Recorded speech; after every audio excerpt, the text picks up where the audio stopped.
Speaker, I come before you today to move a motion for the approval of the budget statement and economic policy of the government of Ghana for the year ending 31st December 2021.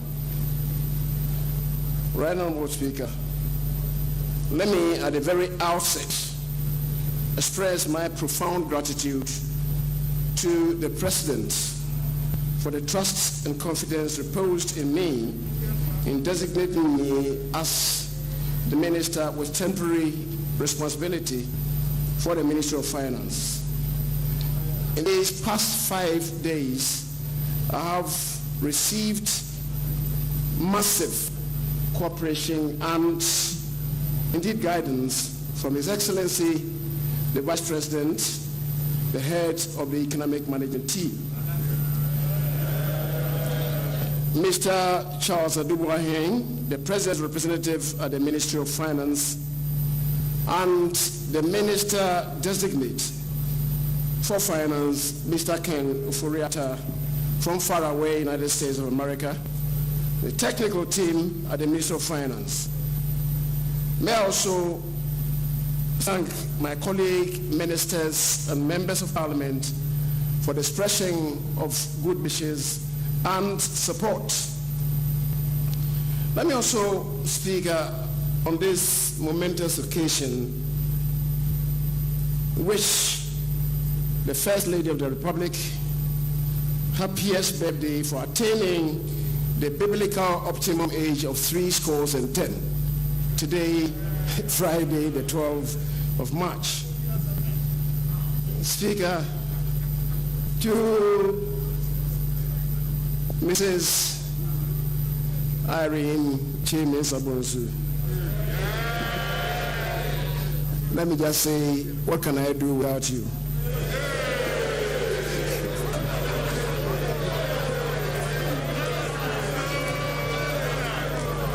Speaker, colleagues, I want to believe. Honorable Minister, is it an invitation for her to come and stand by you? Mr. Speaker, you know that she is a stranger in this house, and our rules will not permit her to stand by me. Otherwise, I know I will have the permission of the minority leader, in whom I'm sometimes well pleased to be by my side. The Speaker, I was saying that I want to believe that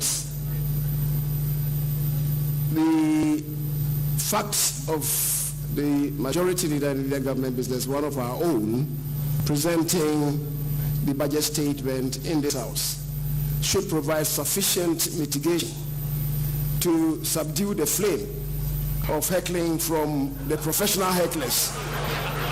From the professional hecklers. They know themselves. And I know one is pointing at me now. Right Honorable Speaker, honorable members of Parliament, on the authority of His Excellency the President Nana Addo Dankwa Akufo-Addo, I beg to move that this Honorable House approves the financial policy of the Government of Ghana for the year ending 31st December 2021. On the authority of His Excellency the President, in accordance with Articles 179 and 180 of the 1992 Republican Constitution, permit me to present to this August House the budget of the President of the Republic of Ghana. Speaker, this statement is an abridged version of the 2021 budget statement, and I would like to request the Hazard Department to deem the entirety of the budget statement and economic policy as having been read and capture same in the Hazard of today, Friday, the 12th of March, 2021, upon my completion of this submission. The Speaker also submit to this August House the following statutory reports. The 2020 annual report on the petroleum funds, in accordance with Section 48 of the Petroleum Revenue Management Act, 2011, Act 815 as amended, the 2020 report on the utilization of the African Union levies, and third, the 2020 annual debt report in accordance with Section 72 of the Public Financial Management Act 2016, Act 921. Mr. Speaker, on 28th of October 2020, and in accordance with Article 180 of the 1992 Constitution, government laid the expenditure in advance of appropriation in this House. I wish to report that the subsequent approval of those estimates by this august House has made it possible for government business and public services delivery to continue uninterrupted in the first quarter of 2021. Mr. Speaker, just 3 days ago, on the 9th of March 2021, His Excellency, the President of the Republic, Nana Addo Dankwa Akufo-Addo, presented the first message on the state of the nation of his second term. In that address, he clearly stated that even though, like other countries around the world, we've had to go through the worst possible pandemic of our lifetime, the nation is in relative good state, thanks to the grace of God and to the swift, decisive, responsible, and necessary actions taken by government to contain the virus, support families, and sustain the economy. Today, Mr. Speaker, I stand here on behalf of the President to present to you and the House the state of the economy, how we have managed to mitigate and survive the pandemic, and eke out a projected positive growth rate of 0.9% in 2020, contrary to the initial fears of a negative growth rate as experienced in many countries.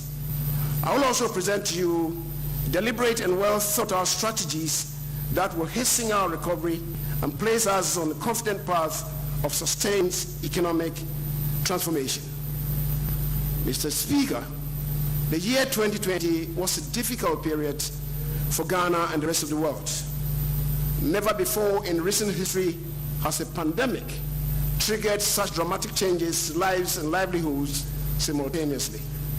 The last of such pandemic of global impact was the Spanish flu in 1918, over 100 years ago. The ensuing crisis has disrupted supply chains and exerted undue pressure on economic and financial systems, killed businesses and jobs. Developing and emerging economies, including Ghana, have had to deal with external headwinds, falling commodity prices, and rising expenditures to address the effects of the pandemic. The International Monetary Fund has estimated that the global economy contracted by 3.5%, while global trade also contracted by 9.6%. The COVID-19 pandemic has upended the economies of over 150 countries and is the worst economic crisis since the Great Depression in the 1930s. The Speaker, for the first time in our 64 years of nationhood, the government has had to tackle an unforgiving simultaneous health and economic crisis